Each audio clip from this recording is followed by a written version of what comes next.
Génesis capítulo 1, versículo 28. Y los bendijo Dios y les dijo: fructificad y multiplicaos, llenad la tierra y sojuzgadla, y señoread en los peces del mar, en las aves de los cielos y en todas las bestias que se mueven sobre la tierra. Ahora, ese es el mandato, la premisa dada por el Creador de entrada. Génesis capítulo 1, versículo 28. Ahora, los escépticos han usado una y otra vez la esposa de Caín para intentar desacreditar el Génesis como un registro histórico verdadero. La mayoría de cristianos no han podido dar una propuesta o respuesta adecuada a eso. Muchos escépticos han afirmado que para encontrar a la esposa de Caín tuvo que haber otras razas que no eran descendientes de Adán. Ahora, los defensores del evangelio debemos ser capaces de mostrar de que todos los seres humanos hemos descendido pues de un hombre y una mujer. No es que de repente aparecieron por ahí los extraterrestres y los ovnis y que ya, no, esos son cosas que si la Biblia no lo dice, nosotros callamos. Pero la Biblia nos arroja mucha luz para entender el contexto de todo lo que está pasando y lo que va a pasar con la esposa de Caín. Ahora, Caín es el primer hijo de Adán registrado en la Biblia, pero Génesis 5:4 nos dice que él engendró hijos e hijas, y es lógico sugerir que fueron muchos. Ahora recuerden el mandato, lo que acabamos de leer: fructificad y multiplicaos. Eso ténganlo ahí en mente, no eso de Génesis 1:28.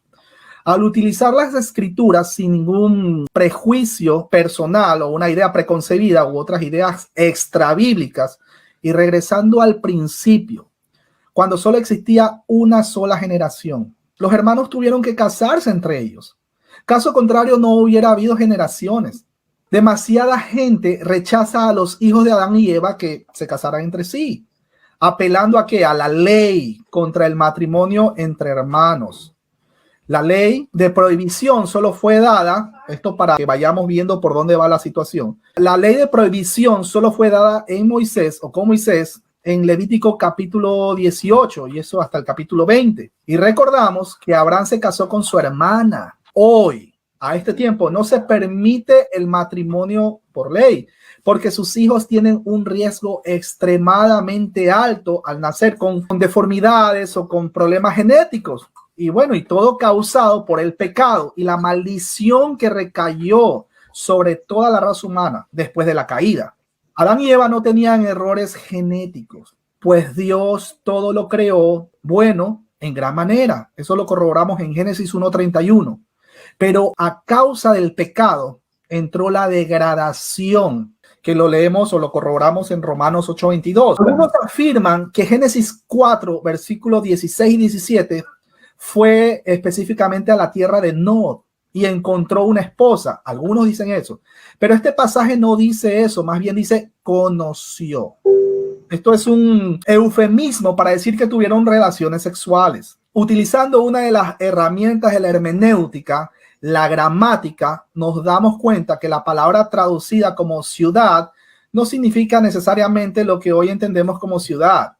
La palabra Nod significa un pueblo amurallado o un campamento protegido. Ahora, demasiadas personas no pueden entender la pregunta sobre la esposa de Caín porque se enfocan al mundo de hoy. ¿Ven? Porque es importante entender el contexto cultural, histórico, etcétera, etcétera. Todos los detalles que ocurrían en ese momento. Muchos se enfocan en el mundo de hoy debido a los problemas de matrimonios entre parientes cercanos y no entienden el registro histórico claro que Dios nos ha dado, por lo cual interpretan a Génesis desde nuestra situación actual, en lugar de entender la verdadera historia bíblica del mundo y los cambios que han ocurrido a causa del pecado. Entendamos que Génesis es el acta de Dios que estuvo allí cuando sucedió la historia. Ahora, ¿a quién nosotros le vamos a creer como cristianos?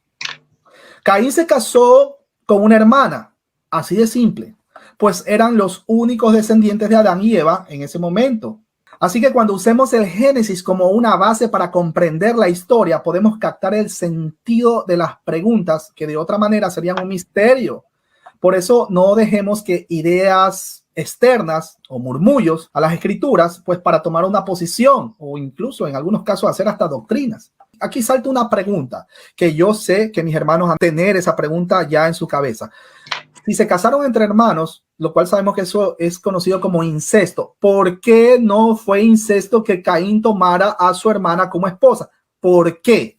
Porque recién la ley fue dada a conocer oficialmente en el Sinaí. De hecho, a este tiempo ya existe complicaciones genéticas cuando nacen hijos producto de un incesto. ¿Por qué? Por la degradación de la raza humana, como consecuencia de ¿qué? Del pecado. Vemos por ahí que en países donde lamentablemente parecería que no llegase la palabra de Dios, vemos que tienen relaciones sexuales entre hermanos en países donde están peor que Sodoma y Gomorra. Bueno, entonces está claro, ¿no? O sea, ¿por qué no es considerado incesto el que Caín haya tomado por esposa a una hermana? Pues simplemente porque el mandato primero fue, o el mandato de Dios inició, fue fructificado y multiplicado, tema 1. Tema 2, no existía todavía oficialmente, no se les había dado la ley en el Sinaí. Entonces, ahora sí, tengamos cuidado de andar mirando a los parientes, tengamos mucho cuidado, mis hermanos. Genética y aparte, mi hermano, pues, imagínense, por ahí no, la familia se respeta. En aquel tiempo vivían demasiado, pues si vivieron, hay personas que en 5 años se han llenado de hijos, en 5 años, póngale que Caín haya vivido 120 años, pues imagínense cuántos hijos pudo haber tenido Noé. Entonces nosotros ya tenemos esa idea preconcebida, no, es que eso es incesto, eso no puede ser, y comienzan con todas estas teorías de que por acá vinieron los extraterrestres y se formaron. Yo he escuchado también muchas teorías, pero que, bueno, no vienen al caso.